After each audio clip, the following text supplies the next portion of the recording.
नाशिकच्या बहुराष्ट्रीय कंपनीत महिलांच्या लैंगिक शोषण प्रकरणी केंद्राच्या महिला आयोगाने जी सत्यशोधन समिती स्थापन केली होती तिचा आज दुसरा दिवस आहे।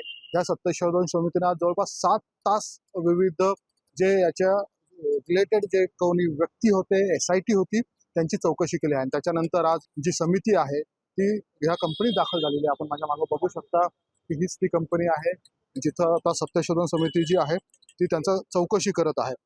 निवृत्त न्यायाधीश साधना जाधव, माजी DGP BK सिन्हा, ॲडव्होकेट मनुका अरोरा यांच्यासह 4 सदस्यांची ही समिती आहे जी आता चौकशी करते।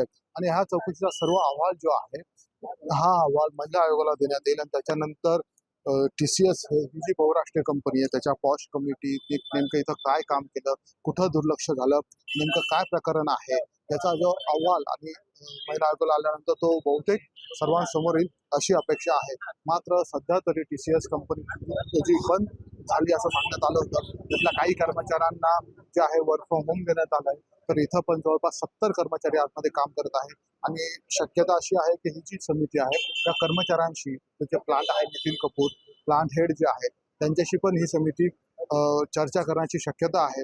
नेमकं काय झालं हे तर चौकशी समितीच्या अहवालातच समोर येईल। आणि मात्र या सर्व प्रकारात नाशिकच्या या कंपनीचे जे एम्प्लॉई आहेत ते प्रचंड तणावाखाली आहेत आणि त्यामुळे ते कोणाशी संपर्कात नाहीये। त्यांना जेव्हा आपण संपर्क केला तेव्हा त्यांनी बोलण्यास नकार दिला। तर हा तणाव कधी कमी होईल याची वाट हे कर्मचारी बघतायत, त्यांच्या घरचे बघतायत आणि अर्थात तिथला स्टाफही बघतोय। प्रवीण ठाकरे, मुंबई तक।